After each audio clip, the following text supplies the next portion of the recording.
Hello folks, welcome back. Despite compelling, overwhelming evidence to the contrary, South Africa's ANC still pretends to carry the fiction that there is no racial persecution against its racial minorities. 145 race-based laws, intentional attacks on South African farmers, the torture and murder of farmers, now the escalation with unwarranted audits of white businesses and white individuals in an effort to tie them down and fleece them of their wealth, unwarranted.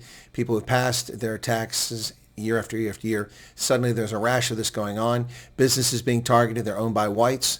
And of course, all the other things like the effort to commit cultural genocide by stamping out the Afrikaans language, a language spoken by many South Africans as their first language, and a lot of them aren't white. Some are black, some are Indian, and many are colored. In fact, the largest group who speak it as a first language are actually colored. That cultural genocide and a host of other issues, despite their best efforts to deny this, the compelling evidence to the contrary, which the mainstream legacy media refuses to address, this is a system of racial persecution and oppression.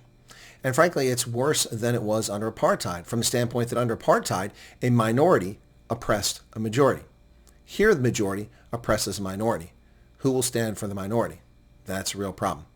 Well, the latest news is South Africa's ANC may begin to have more difficulty gaslighting the world. That's right, folks, because they keep denying President Trump's refugee program for South Africans. South Africans, not for white farmers. That's a lie perpetrated by the likes of CNN and other media outlets. It's not true. It's for South Africans. And as you've seen on my program with interviews of white, colored, Indian, and even a few black South Africans who've come over in this program suffering from racial persecution. But now Elon Musk is pushing a program to relocate Afrikaner farmers to Russia. The idea is to send up to 50 families to the Vladimir region, which is located east of Moscow. And never mind how cold it gets there in the winter. If they want to go, more power to them. But Russia taking on South African refugees? But I thought there was no problem in South Africa. Now, the French press agency AFP broke this story, which has since been picked up by at least Business Insider and the Africa Report. But I need to share that this is hardly something new. Afrikaners have been emigrating to Russia since at least 2018. What is new here is Elon Musk's involvement. What is not new is mainstream media propaganda. Or is it just plain lazy? Afrikaners are not descendants of Dutch settlers. They are an admixture with more German origin than anything else. Many have little to no Dutch ancestry. So, lazy journalism or just more lies? Now, this false assertion is not news, but rather opinion masquerading as news. No matter how many times ill-informed leftist race hustlers tell their lies, the reality is that South Africa has 145 racially discriminatory laws. Pretending that punishing racial minorities who didn't even live during apartheid makes it okay simply does not float. The ANC-led government national unity is a racially discriminatory government that oppresses its citizens based on skin pigmentation, and their own laws expose them. The U.S. program for refugees from South Africa has angered the South African government, which denies that there's any discrimination. Yet they continue to pass racially discriminatory legislation. The thing is, they never refute the actual racist laws that they've promulgated. Instead, they trot out their red herring, denying a white genocide when the issue is racial persecution, not genocide. And they seek to gaslight the audience, South Africans in particular, but the world in general, by pretending that there is no genocide. But the basis for the refugee program is not genocide, ladies and gentlemen. It's racial persecution, which is ever present and getting more oppressive by the day. Now, Elon Musk told AFP when he was in Moscow, it's about providing refugee status to South African farmers. In an interview with Russian media, this program was justified by claiming that white Afrikaner farmers are being targeted for murder, allegations strongly denied in South Africa. Again, deny all you want, but we have evidence of the South African police service covering up racially motivated torture and murder, filed simply as a robbery. Case in point, the torture and murder of the septuagenarian invalid on a farm in Brits last year, listed as a house robbery. Now, the governor of the Vladimir region, which borders on the Moscow area, Alexander Adiev, said that he had discussed the project with Musk. He said, we discussed the development of agriculture and the prospects for settling 50 Dutch origin families from South Africa. He mentioned this in Telegram. Well, they're not Dutch origin, fine. We can excuse the Russian for getting it wrong, but not the media.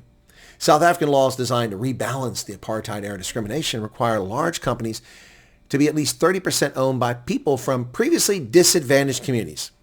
Ladies and gentlemen, that is code for legal racism. In practice, virtually no so-called previously disadvantaged communities exist. The majority of these people have passed on and are no longer living, and those people never benefited from these race-based programs. The ANC's friends pocket the money, not poor black South Africans. Elon Musk was peddling lies and disinformation, President Cyril Ramaphosa's spokesman Vincent Magwenya said on X. Of course, it's Vincent Magwenya who's spreading lies and disinformation.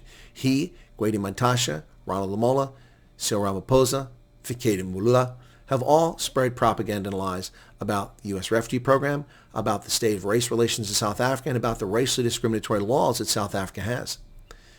And it's rich coming from the spokesman of Mynheer Palapala, who recently denied involvement in the Palapala crimes on his game ranch, even after a previously covered up secret report was declassified, exposing Cyril Ramaphosa's role in the illegal detention and alleged torture and payoff, bribery, of the robbery suspects for the $580,000 illegally brought into South Africa, and yet to see justice. Now, after his interview on Bloomberg in 2018, Cyril Ramaphosa has little credibility on this issue. You may remember vividly that interview on the sidelines of the United Nations Summit, Cyril Ramaphosa told them there are no farm murders in South Africa. There are no farmers being murdered. Trump is wrong. He's ill-informed. There are no white farmers being murdered. That's poppycock. Perhaps as many as 4,000 white farmers and their family members have been brutally murdered, tortured. Often nothing have been stolen or a token thing stolen. Vehicles abandoned shortly after driving away from the scene, not because they don't want the vehicles, but because the intent wasn't to steal the vehicle or property. It was to torture and murder, to terrorize the rural white farming community to make them leave the land. And it's working. South Africa's white farmers have dropped from 68,000 in 1994, when apartheid officially ended, to probably around 26 to 27,000 commercial farmers today. Now, in part, this is the increased mechanization of agriculture, generations who are younger not wanting to farm, but it does not explain a near two-third drop in the number of farmers, with close to 4,000 of them and their family members having been tortured and murdered over the past 2.5 decades. Now, folks, if Vladimir Putin is aware or involved in this effort to take South African refugees, it could spell big trouble for the ANC, which continues to gaslight the world, pretending that it is morally acceptable to impoverish people based on skin color, as if that right's a past wrong. The ANC has a sycophantic attachment to Russia. They kowtow and fawn all over Moscow. Pretoria and Moscow have close ties that date all the way back to the fight against apartheid, when the Soviet Union provided support to the ANC, trained Dr. Beetroot, among others, to become a practicing medicine woman. Certainly not a real doctor. Also, they trained and equipped the armed wing of terrorists known as Umkhonto we Sizwe. The worm may be turning, if in fact this is genuine and not simply a publicity stunt by Elon Musk for a handful of families. If Russia opens up a refugee program for South Africans, well, how can the ANC deny it? Their friends in the BRIC countries are taking South African refugees. The jig is up. The show is over, as the judge said, or the prosecutor said to Julius Malema today. The show is over. They can blame Trump all they want, but Trump didn't create the conditions that forced thousands of South Africans to flee their home because of persecution. What say you, South Africa? Mzansi. Cheers.